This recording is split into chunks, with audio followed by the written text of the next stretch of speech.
Long ago, the Mongol horde set its eyes upon a small Japanese island. Although greatly outnumbered, a band of brave samurai rode out to face their invaders. The samurai were annihilated, but one fallen warrior rose from the ashes and single-handedly pushed back the Mongols, armed with his katana, the Storm Blade.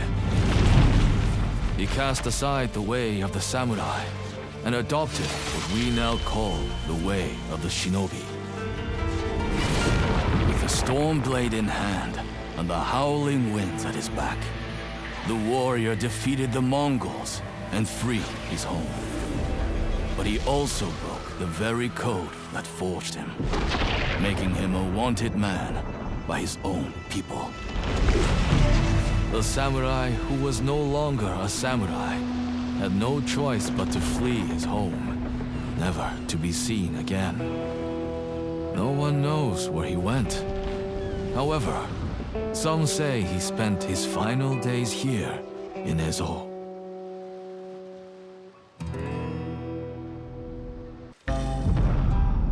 One day, the great Okikurmi Kamui, teacher of the Ainu, and he who has had many names, caught sight of a group of arguing Ainu. To prevent a battle, Okikurmi proposed to settle things with a contest of the bow. He crafted a single arrow out of mugwort and shot it past the river with magnificent force. It pierced through the mountain, leaving a giant hole in its wake. Seeing this, the Ainu conceded and returned to their homes unscathed. What about the arrow? They say it landed on the other side of the mountain, where a vast field of mugwort sprung. But the caves surrounding it fester with bad kamui, corrupt spirits thirsting for blood.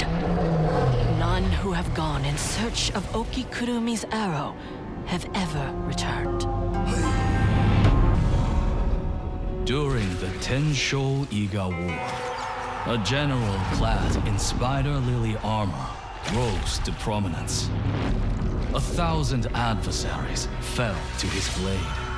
Spider lilies sprouted wherever he spilled blood, earning him the moniker, the Spider Lily General. After decades of conflict, the general had a daughter.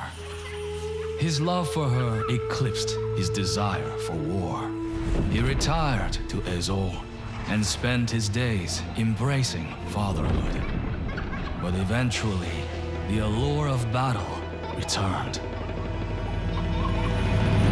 The general donned his spider lily armor and trained vigorously.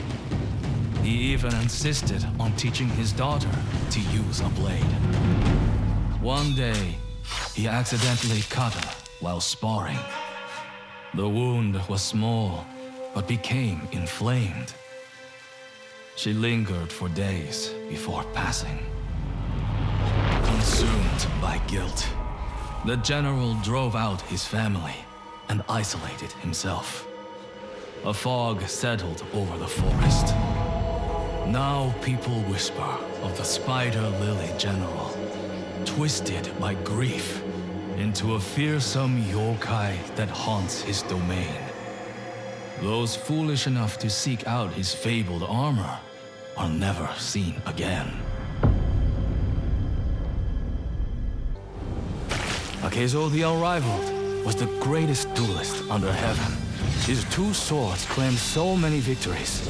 It was said that Hachiman, the god of battle, blessed his left and right hand.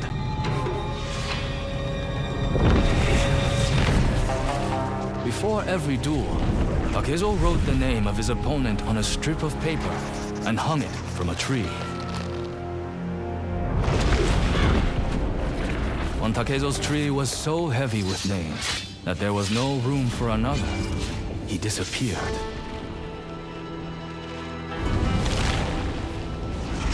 Some say he left for Ezo, searching for a worthy opponent. Only when Takezo the Unrivalled loses his title will he pass on the secret of his unstoppable twin sword strike.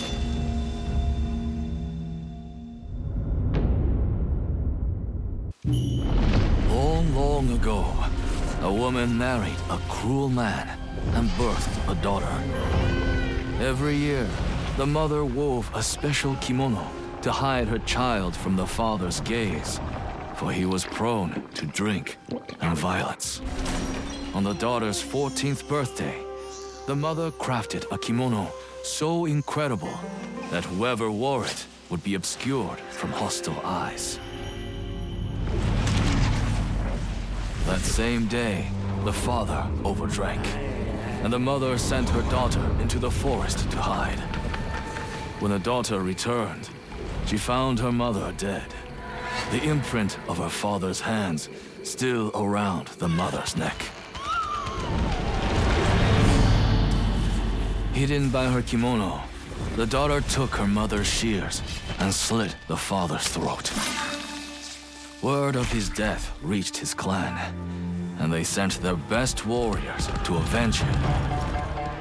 None returned. Infuriated, the clan sent more men.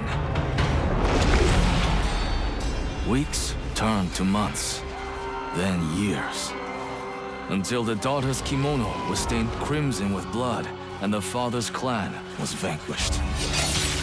With her enemies gone, the daughter spent her final days living alone, crafting snow sculptures of her beloved mother, who she missed so dearly.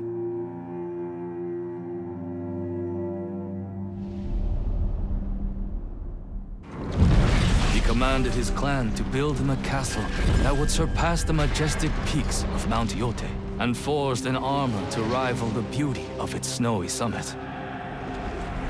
But the mountain would not suffer the Lord's pride, and sent the wind to take down his castle, gale after gale. The samurai lord defied the wind. Decorating his castle with wind chimes, he transformed the punishing storm into a haunting melody. One night, a fire broke out. Fanned by the winds, the roaring flames devoured Castle Ishikari. But the vain samurai lord survived, trapped within his precious armor. An armor now cursed to bestow a natural life, so that its lord may live out eternity with a wounded pride. Only when his life is taken and the armor removed will the curse be lifted.